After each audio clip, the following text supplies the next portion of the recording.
Sometimes you need to deliberately put yourself in a state of discomfort in order to achieve better results. Do you know how does it work? Yes, this may seem strange and unreasonable. Firstly, why give up convenience?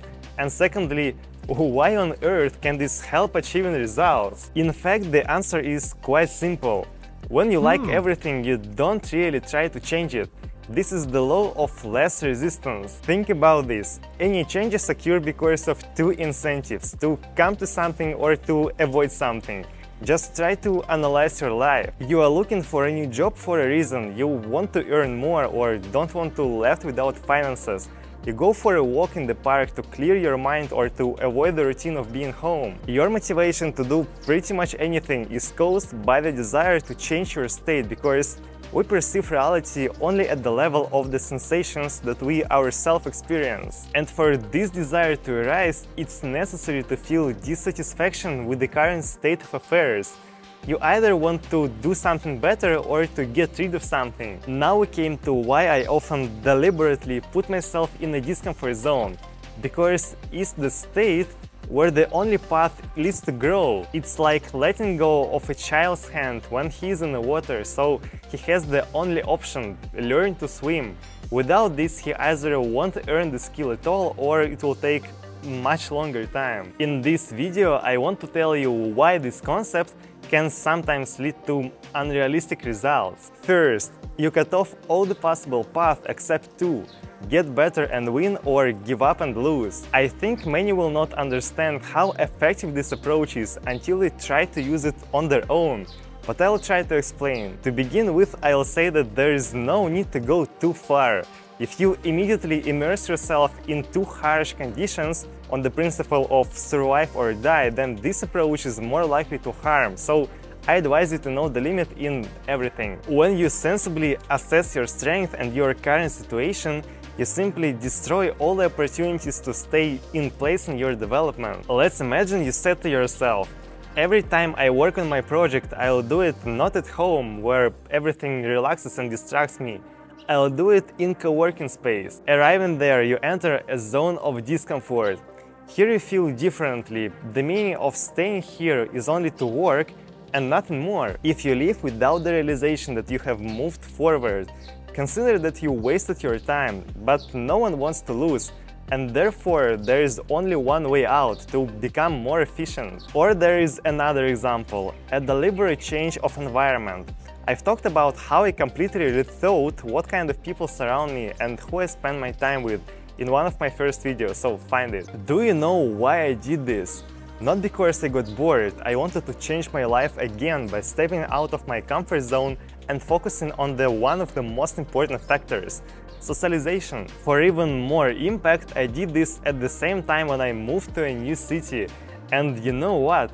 The result led me to a parabolic growth. I have reached a new level in terms of my income, in terms of planning of my future, and so on. So I advise you to step out of your comfort zone as often as possible. Second, you destroy any opportunity to get stuck in the routine. All the monotony disappears as soon as you have a choice: to give up or to win.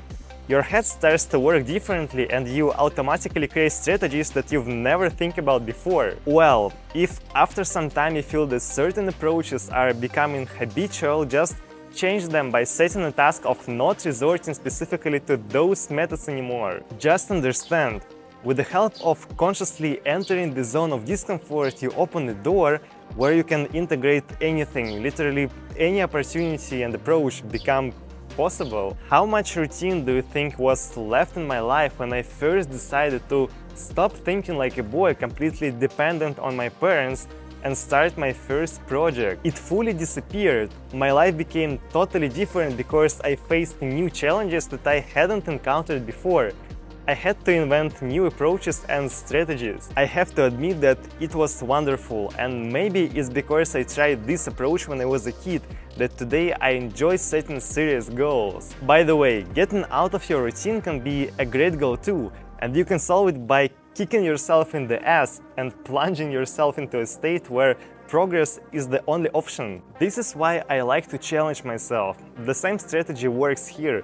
You either do what you have to or lose and give up. It will definitely not be boring, and the sooner you start, the sooner you will feel the result. Third, by constantly immersing yourself in a zone of discomfort, you learn to initiate a state of efficiency, increasing your own performance at will. This is generally an unrealistically important and valuable skill that distinguishes successful people from those who cannot even cope with the simplest task. It's very simple to come up with an analogy. When you regularly play sports or cope to any system, you learn consistency and constancy. You can apply the skill to any other area. It's not necessary to stop only at the gym or American football. Do you understand how much this affects the result? When you can become more efficient or more systematic at will, any door is open for you. Even the most difficult goals become available for one simple reason. All of them consist of many simpler tasks, and solving them one by one, you come to what you want. Sometimes it's difficult, no one argues, but this is what I'm talking about. It's very valuable to by will immerse yourself in a state where everything becomes possible. It's still the same work on your mindset, but what a huge power lies in this approach. You will only understand it when you try it yourself. I'm sure that the result has all the chances to become a game changer for you, so don't sit still. I always keep in mind these three conclusions that I made years ago, and I regularly plunge myself into a state of discomfort in order to achieve new heights. It seems to me that this is one of the most effective ways to change your life and make it more fulfilling, so I recommend you to try and practice what I was talking about in this video. There is no need to overdo it. Be careful and increase the degree when necessary, but remember that it shouldn't harm you, quite the opposite. Guys, thank you so much for watching my content. So if you like this video, give me your like. If you didn't, give me your dislike. Follow my channel and see you in a day after tomorrow, guys. Thank you very much.